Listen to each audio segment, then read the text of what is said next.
कितना beta particles emit हो रहा है, किससे, थोरियम से और पीबी से, टीएच और पीबी से, ठीक है। तो चलो देखते हैं। ऐसे हमें पता है changes to pb, okay, so here given is कि थोरियम 90 232 changes to pb 82 208, ठीक है, ये निकलता है। अब डिक्रीज इन मास नंबर, कितना mass number decrease, decrease in mass number, decrease in mass number, कितना मास नंबर डिक्रीज हुआ, 232 माइनस 208, तो टोटल कितना हुआ 24, टोटल कितना हुआ 24 डिक्रीज हुआ, राइट ना। तो अगर 24 डिक्रीज होता है तो हमें पता है अल्फा पार्टिकल्स में कितने बन, चार, चार बन रहे हैं ना, चार बन रहे हैं। तो कितने अल्फा पार्टिकल्स इमिट होंगे, फिर number of alpha particles emitted due to above decrease in mass number, above decrease in mass number,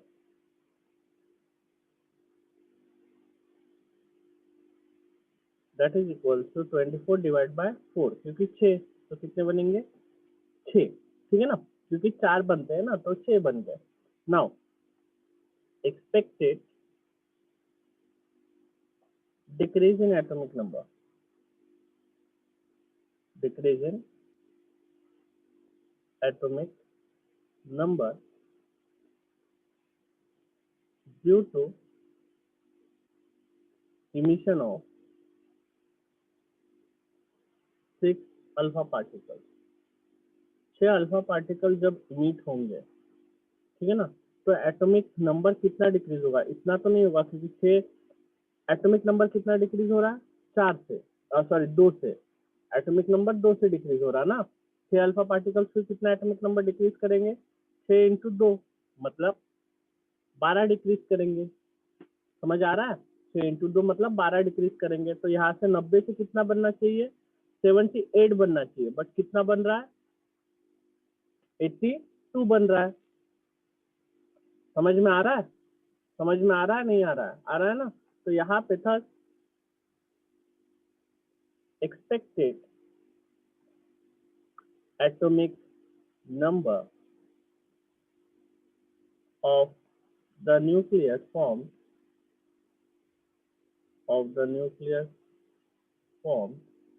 is equal to 90 minus 12, that is equal to 78, that is equal to 78, ठीक है ना, 90 minus 2 that is equal to 78, but यहाँ पे कितना हो गया, the atomic number of nucleus formed is 82, the atomic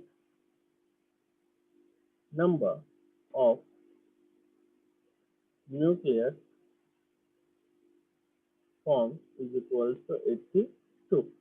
So therefore increase in atomic number, increase in atomic number कितना increase हुआ है देख लेते हैं, 82 माइनस 78 दैट इज इक्वल टू 4, मतलब अब 4, अब बीटा पार्टिकल्स में एटॉमिक नंबर क्या होता है, इंक्रीज होता है, इंक्रीज होता है ना +1 से, होता है कि नहीं। तो यहाँ पे कितने इंक्रीज हो गए, 4 इंक्रीज हो गए, मतलब नंबर ऑफ बीटा पार्टिकल्स कितने मीट हुए, number of beta particles emitted is equal to 4। समझ आ गया, समझ आ गया क्या सबको। पहले आपको कुछ नहीं करना है, पहले मास नंबर से कितना मास नंबर निकला है 24, अब एक मास नंबर यानी 4 से बनता है तो डिवाइड बाय 4 यानी टोटल कितना 6, ठीक है, 6 मास नंबर, तो एक्सपेक्टेड कितना हो जाएगा 6 इंटू 2 यानी 12 होना चाहिए, बट यहाँ पे कितने होने चाहिए 78 बनना चाहिए, बट 82 बन रहा है, तो कितना हो गया टोटल 4 हो गया। तो जितना उससे माइनस मतलब जितना एक्सपेक्टेड होगा और जितना ओरिजिनल में है उसको माइनस करोगे तो आपको क्या मिल जाएगा, बीटा पार्टिकल मिल जाएगा। समझ में आ गया, समझ में आगे एक बार हाँ ना बोल दो, इम्पोर्टेंट क्वेश्चन है, पूछा जाता है, ठीक है। Therefore, समझा sir. 6 alpha particles and 4 beta particles are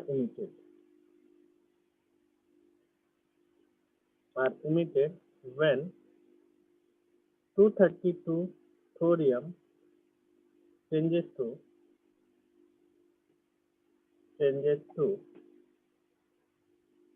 208। समझ आ गया यहाँ तक? चलो बढ़िया। Next question.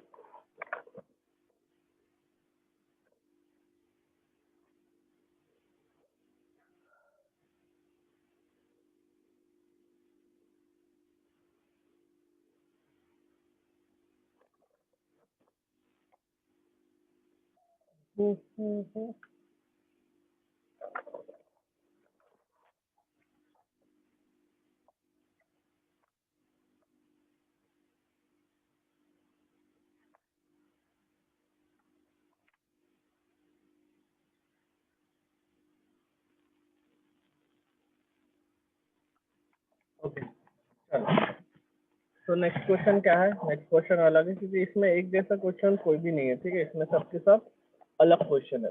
The half life of certain radioactive material against alpha decay is 138 days. After what time lapse of time the undecayed fraction of material will become 6.25%?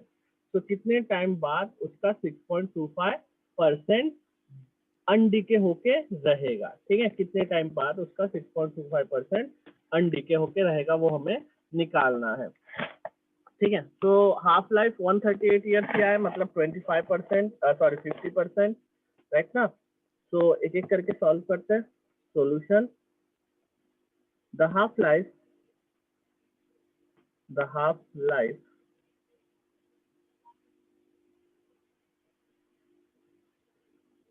Of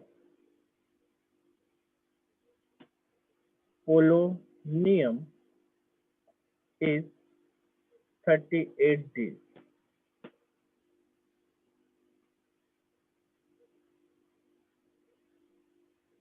ठीक है, 138 days। Now जो दिया है वैसे वैसे हमें सॉल्व करते जाना है। Amount of undecayed polonium left after 138 days is equals to कितना, 50% ऑफ इनिशियल अमाउंट। जितना हमने दिया था 138 डेज के बाद उसका 50% बचा है, ठीक है, half life. Next, amount of undecayed polonium left after next, इसके नेक्स्ट 138 डेज पे कितना बचेगा, 138 डेज पे इसका आधा यानी 25% ऑफ इनिशियल अमाउंट। अब नेक्स्ट करते जाएंगे जब तक 6.2% हमें नहीं मिलता है। तो amount of undecayed polonium left after 138 के बाद आफ्टर नेक्स्ट 138 डेज, अब 25% का आधा रहेगा यानी 12.5% of initial amount. Next, amount of undecayed polonium left after 138 3 बार हो गया, उसके बाद नेक्स्ट 138 डेज 12.5 का आधा कितना बनता है, 6.25% ऑफ इनिशियल अमाउंट। सो ठीक है, हमें यही पता करना था कि 6.25 कितने दिनों बाद हो रहा है? तो कितने दिनों बाद हो रहा है? 138 इंटू 4, राइट ना? 138 इंटू 4, सही है कि गलत है? 552 पाई कैसे?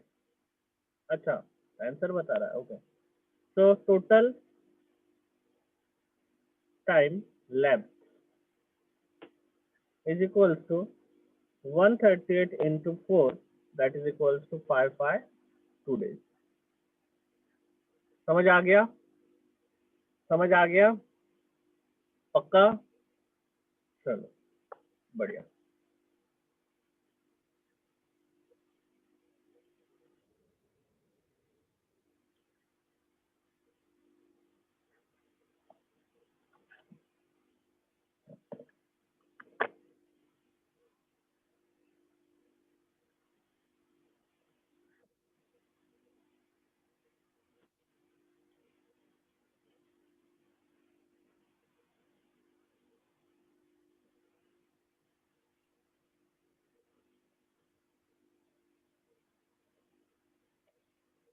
ठीक है, सर होने का है पिछला वाला। तो तेरे को छापना है क्या श्रेयांश? इतना इजी तो प्रॉब्लम था।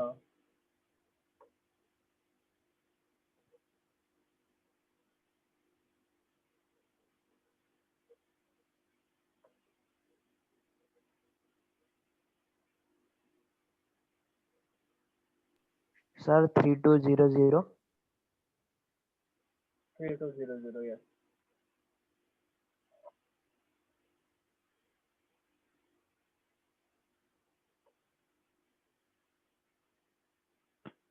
ठीक है, तो वही करते करते करते करते आपको जाना है। ठीक है, इस तरह से भी कर सकते हो जिस तरह से आगे किए हमने, राइट ना? जिस तरह से इसके पहले किए वैसे धीरे धीरे भी आगे आप लोग करके करके जा सकते हो। या आप लोगों को फॉर्मूला पता मैं बता दे रहा हूँ, ठीक है? जो वो पीछे वाला वो फॉर्मूला से भी आप लोग डायरेक्ट डायरेक्ट कर सकते हो। ठीक है, वो प्रॉब्लम भी उस मेथड से भी कर सकते हो या फिर ये जो मेथड बता रहा हूँ वो भी कर सकते हो। एज हमें पता है एन क्या होता है, जो रिमेनिंग होता है। तो एन इज इक्वल्स टू कितना परसेंट? 25% of initial. इनिशियल मतलब एन नॉट। तो एन कितना बनेगा? एन बन जाएगा n naught by 4। N naught by 4, right ना? एन कितना बन जाएगा? 25%, यानी एन नॉट का जो इनिशियल था उसका चौथा हिस्सा। वेयर हमने थोड़ी देर पहले फॉर्मूला देखा था, n is equals to n naught in bracket 1/2 raise to power n का। ठीक है, तो यहाँ पे आप लोगों को बस वैल्यूज डालना है। n बन जाता है n naught by 4 is equals to n naught, और यहाँ पे बन जाता है 1/2 रेज टू पावर n का। तो क्या बनेगा? यहाँ पे क्या क्या बना? एन नॉट कट गया, तो 1/4 बना। 1/4 इक्वल्स टू क्या बना? 1/2 रेज टू पावर n का। तो हमें इसको भी 1/2 के फॉर्म में लाना है, इसको भी अभी 1/2 के फॉर्म में लगाना है। तो हम क्या लिख सकते हैं? 1/2 का होल स्क्वायर लिख सकते हैं। लिख सकते हैं कि नहीं लिख सकते हैं? राइट ना? अब देखो बेस बेस सेम है, मतलब पावर्स भी सेम हो जाएगा। तो n कितना बना आपका? n is equals to n is equals to 2 बना कि नहीं? अब जब आपका n इज इक्वल्स टू 2 बना तो टाइम कितना लगेगा? टाइम ऑफ अनडिके या फिर time of disintegration time of disintegration is equals to कितना? Half life into number of half life. तो हाफ लाइफ कितना था? 1600 इंटू हमने 2 निकाले, that is equals to 3200 year. ठीक है, समझ में आ गया? आया समझ में? किसी को कोई डाउट है? आई थिंक नहीं होगा। चलो नेक्स्ट।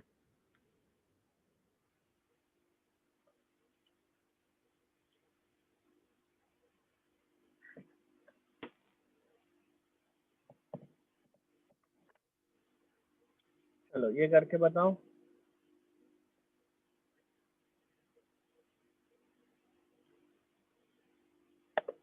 देखता हूँ किसका आता है answer.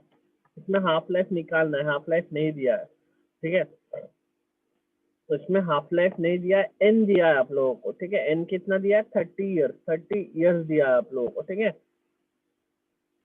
Find the high half life of the radioactive material. Okay, half life of the radioactive material if its activity drops to 1/16 of its initial. Okay, n भी नहीं दिया है, मतलब its values in 30 years, मतलब total t दिया है, ये जो टाइम ऑफ डिसइंटीग्रेशन दिया है, ओके टाइम ऑफ डिसइंटीग्रेशन दिया है 1/16 ऑफ इन इनिशियल, मतलब यही दिया है। सॉल्यूशन सॉल्यूशन में आप लोगों को क्या दिया है यहाँ पे कि n क्या बन रहा है, n 1/16 यानी n नॉट अपॉन 16 बना है, ये गिवन दिया है, n is equal to n naught of 16, ये गिवन दिया है। वेयर हमें पता है क्या है, n is equal to n naught in bracket 1/2 raise to power n।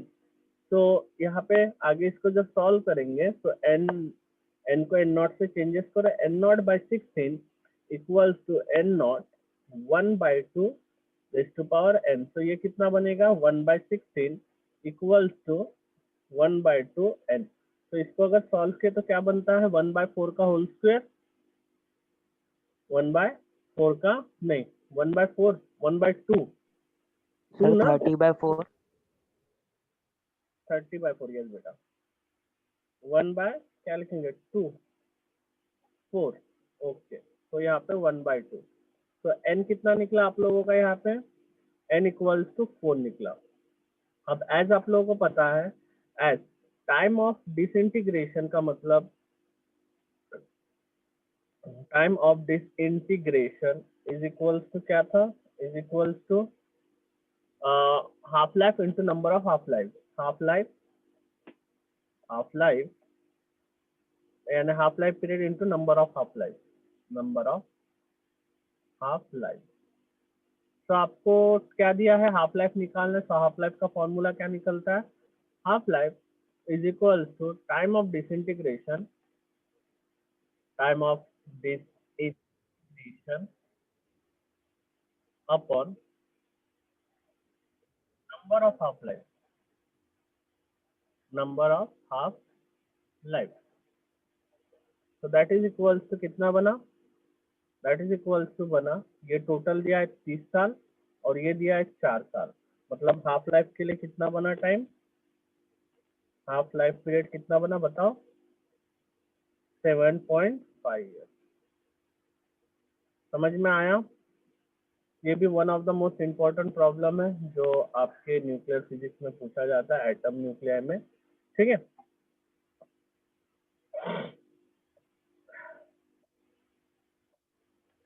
ठीक है, हो गया छगन, धन्नो, समझ में आ गया बेटा। हाँ हाँ सर। सर।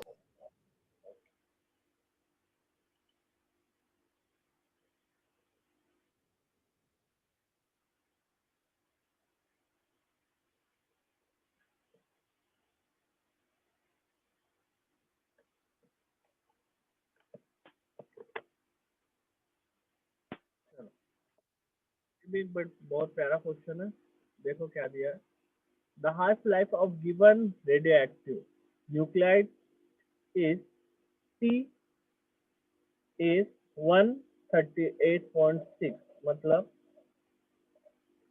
यहाँ पे आपका T हाफ दिया है, ठीक है, हाफ लाइफ है ना, T हाफ कितना दिया 138.6।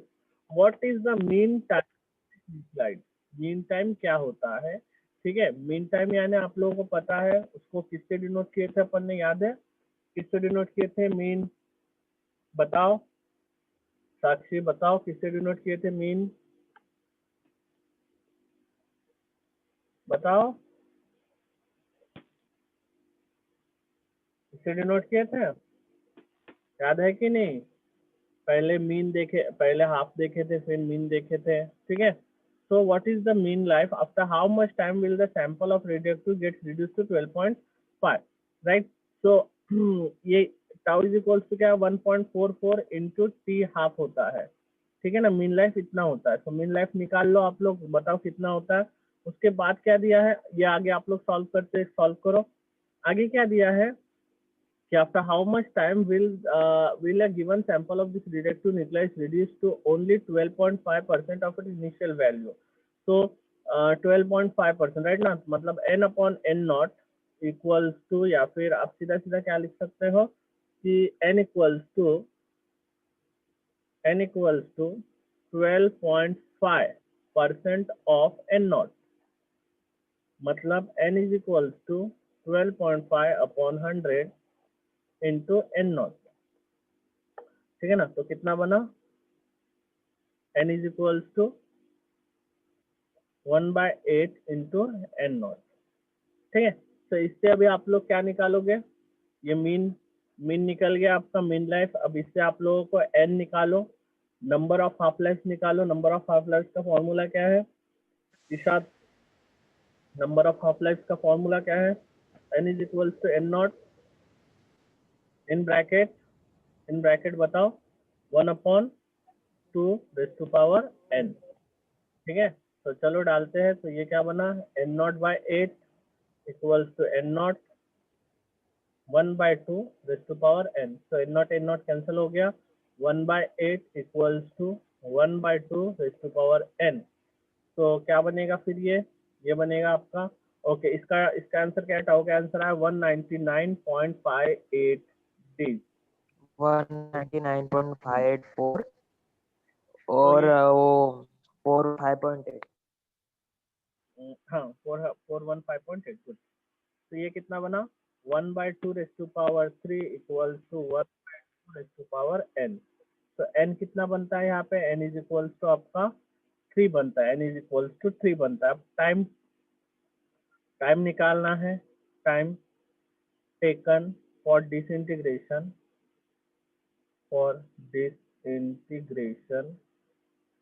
is equals to what, half life period into number of half life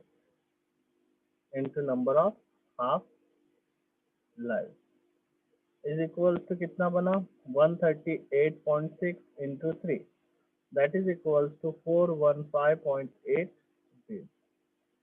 ठीक है।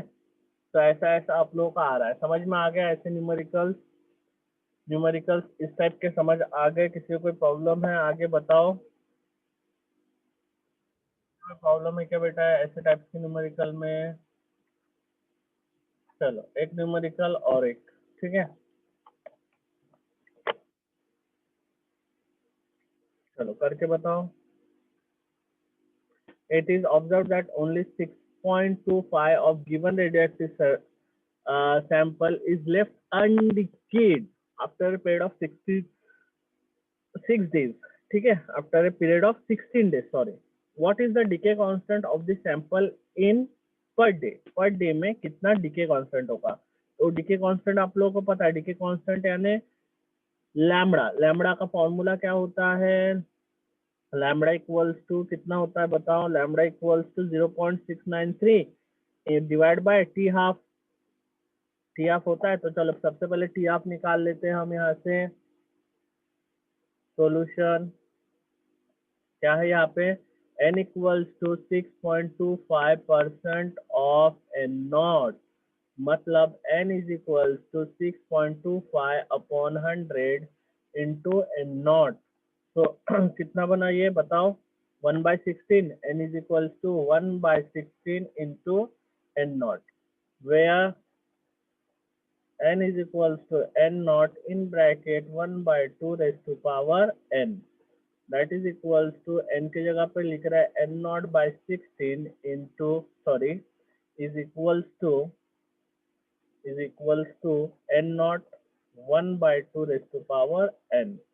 तो कितना बना, आगे सॉल्व करते हैं, 1/16 equals to 1/2 raise to power n, ठीक है, 1/2 रेज़ टू पावर n बन गया। तो 2 to the power 4, okay, 1/2 raise to power 4 equals to 1/2 raise to power n।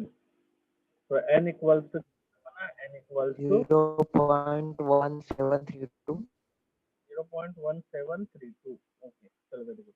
Now T half निकालना है, टी हाफ क्या होता है, टोटल, ठीक है, हाफ लाइफ पीरियड यानी टोटल टाइम अपॉन n, ठीक है, मतलब total time t by n, total time कितना था 6 डेज अपॉन 4, ठीक है, दैट इज इक्वल्स टू कितना 4 डेज हाफ लाइफ पीरियड हमने निकाल लिया, हाफ लाइफ पीरियड कितना है 4 डेज। अब उसके बाद निकालना है डीके कांस्टेंट। क्या निकालना है? Decay constant. What is in by decay constant? Decay constant होता है lambda is equal to 0.693 divide by T half. Values डालो, 0.693 डिवाइड बाय 4 कितना आता है? आंसर बताओ मेरे को फटाक से, पर डे।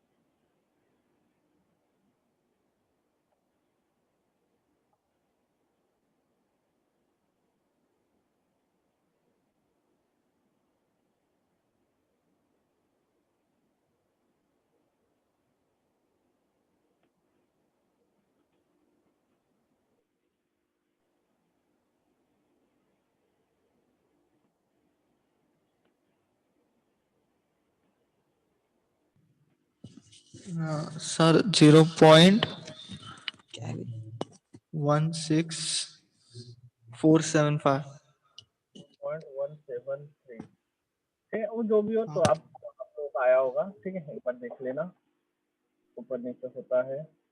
चलो नेक्स्ट क्वेश्चन।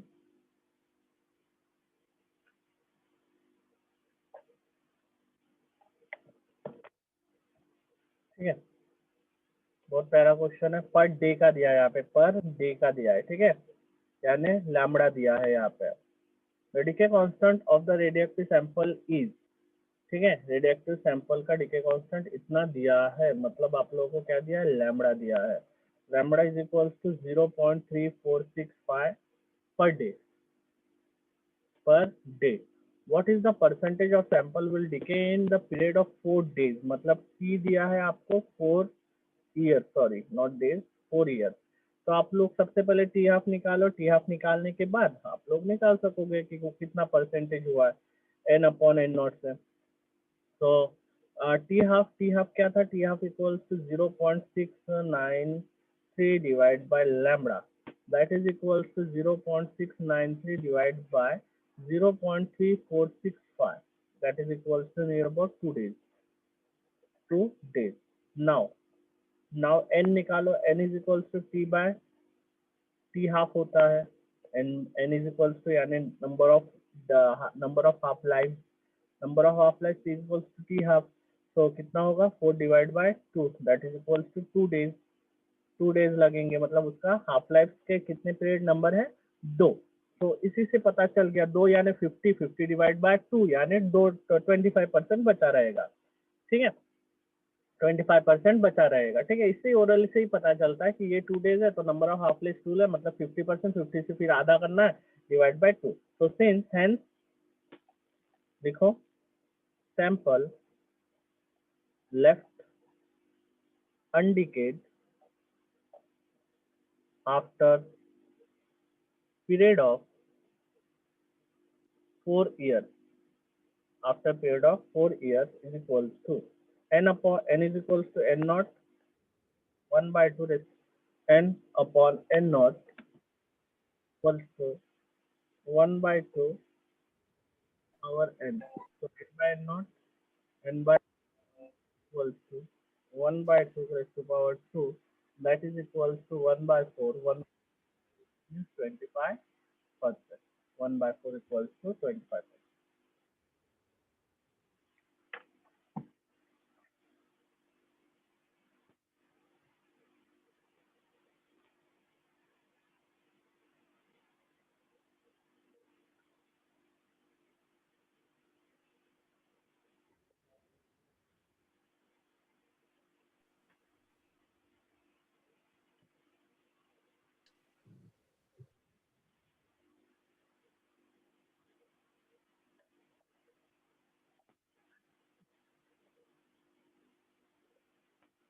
ठीक है, चलो next question and probably the last question।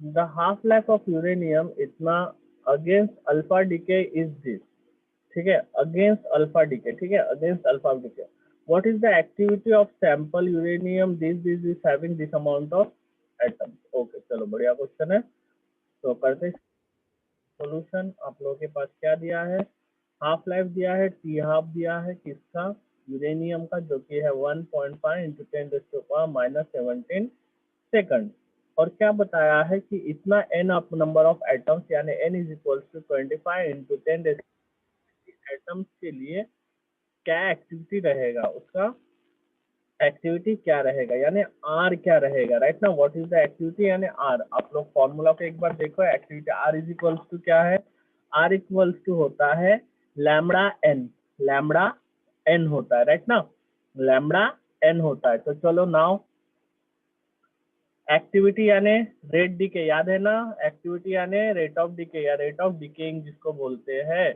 तो रेट ऑफ डीकेइंग यानी R equals to lambda N. तो लैम्बडा एन यानी लैम्बडा का मतलब होता है 0.693 और डिवाइड बाय 1/2 इंटू एन। तो वैल्यू सब्स्टिट्यूट करो 0.693 अपॉन ये 1.5 इंटू 10⁻17 सेकंड एंड 25 इंटू 10⁻20, ठीक है 20 वैल्यूज। इसको सॉल्व करो और मेरे को आंसर बताओ कितना आता है, R equals to R is equals to कितना आता है,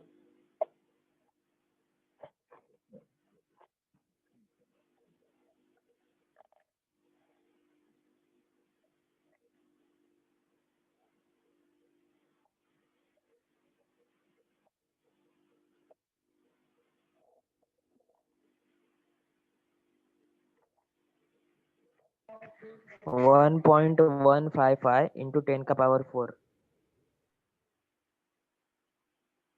11500 disintegration per second, integration per second, ठीक है। तो ऐसा कुछ रहेगा आप लोगों का, ठीक है, ऐसा यही बस रहेगा आप लोगों का इसमें, बाकी इससे आगे बढ़कर कुछ नहीं है। ओके, तो ये न्यूक्लियर खत्म हुआ, हम कल न्यूक्लियर के ऊपर जो है आप लोगों का टेक्स्ट बुक यानी स्टेट बोर्ड का हम सब कुछ देख लेंगे एक बार, ठीक है, हम सब कुछ एक बार देख लेंगे। ओके, मैं आप लोगों को टेलीग्राम में दे देता हूँ कुछ प्रैक्टिस करने के लिए क्वेश्चन, आप लोगों के पास अगर समय रहा तो कर लेना, करके भेजना, अच्छा लगेगा मुझे भी।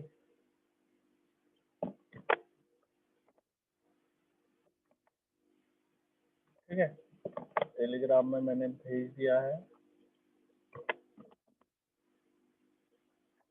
यहाँ पे भी डाल देता हूँ, साथ ही साथ में टेलीग्राम में भी डाल देता हूँ। अगर यहाँ पे स्क्रीनशॉट लेना है तो आप लोग ले सकते हो, ये बहुत बड़ा है। ओके रुक जाओ, छोटा कर देता हूँ। ओके, इसका स्क्रीनशॉट लेना है तो आप लोग ले सकते हैं। टोटल 15 क्वेश्चंस दिए हैं मैंने ऐसे आप लोगों को, इसी टाइप के जो अभी सॉल्व किया हमने, इसी टाइप के टोटल 15 क्वेश्चंस है,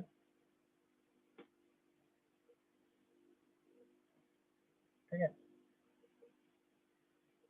आई थिंक दिख रहा है, यस पूरा दिख रहा है, लेना है ले सकते हो। वैसे तो बड़ा वाला अच्छा वाला मैं आप लोगों को इस पे दे ही दे रहा हूँ टेलीग्राम में। Agarwal Agarwal,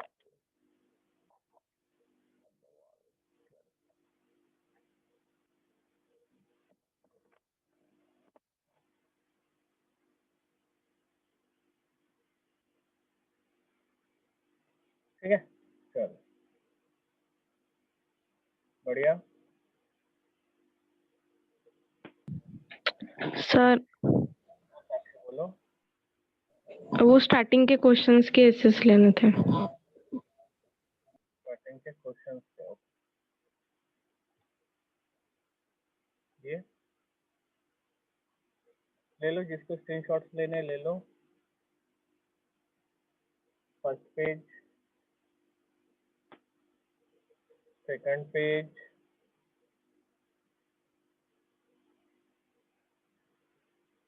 third page,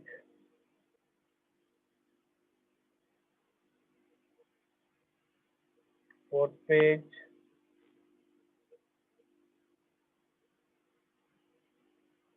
fifth page,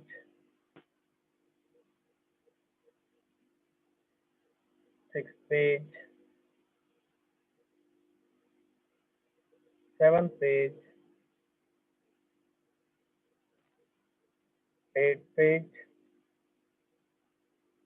and ninth page. ठीक है, चलो मिलते हैं कल। बाय। अपने अपने टेक्स्ट बुक्स पढ़ के आओ। जिसको कोई भी कहीं पे भी डाउट है बिंदास पूछो कल। ठीक है, ओके, चलो बाय।